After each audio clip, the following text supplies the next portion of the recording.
Greetings, thank you for lending an ear to the Voice of the Times for Saturday, July 2, 2022.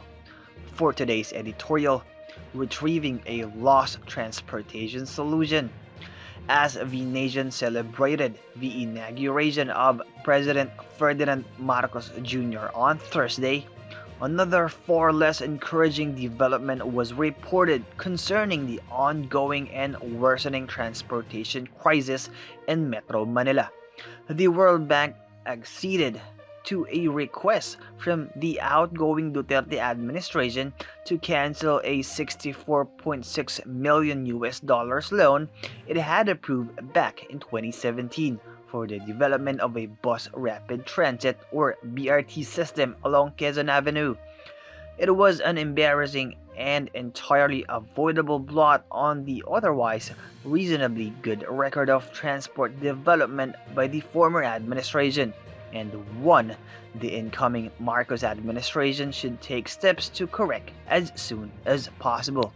The request by the Duterte government to cancel the loan was a mere formality to salvage some of the government's reputation and creditworthiness. Had the action not been taken, the World Bank would have likely unilaterally dumped the loan contract. As early as April, a World Bank report deemed progress on Quezon Avenue BRT project unsatisfactory, and that there had been absolutely none. Of the total loan amount of a mere 100,000 US dollars had been disbursed to that point, even though the funding had been available since 2019.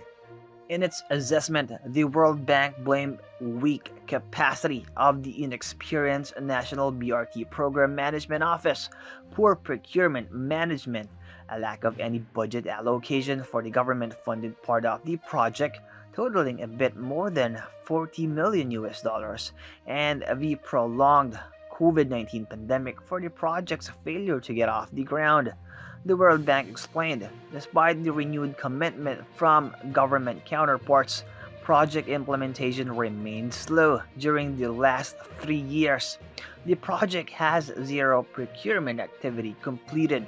The World Bank noted that the same issues also are hampering progress on the Cebu BRT project, which it has also funded. Had the Metro Manila BRT project gone according to plan, it would have been operational by the second quarter of this year, even with the obstacles presented by the pandemic. The Quezon Avenue route was to have been Phase 1, with the second being a similar system along EDSA.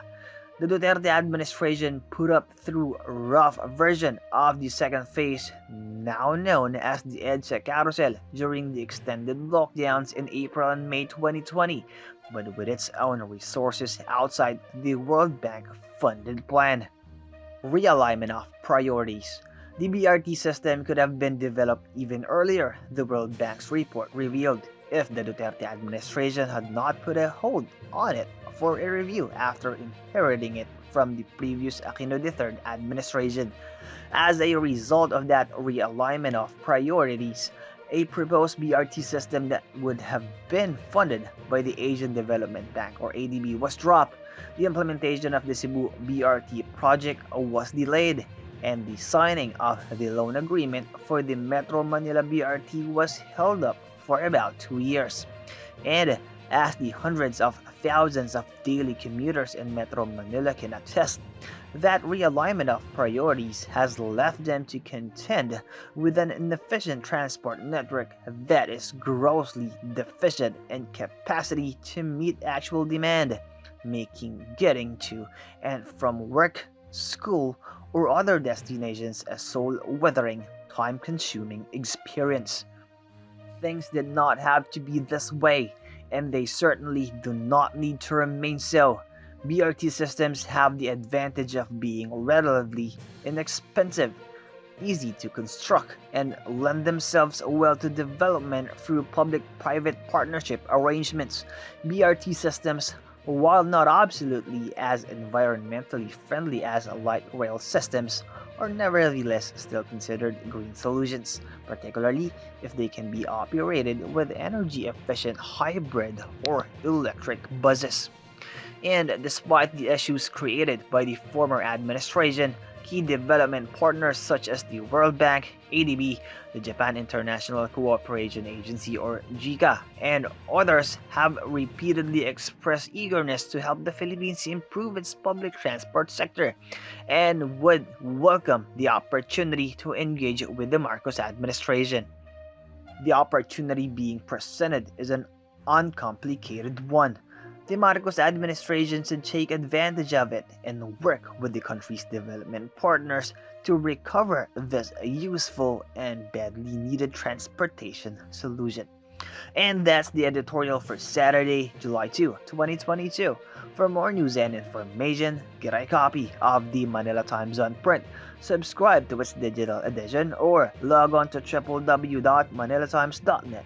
Follow us on Twitter, Facebook, or Instagram, and listen to the voice of the times. Our longest trusted English newspaper since 1898.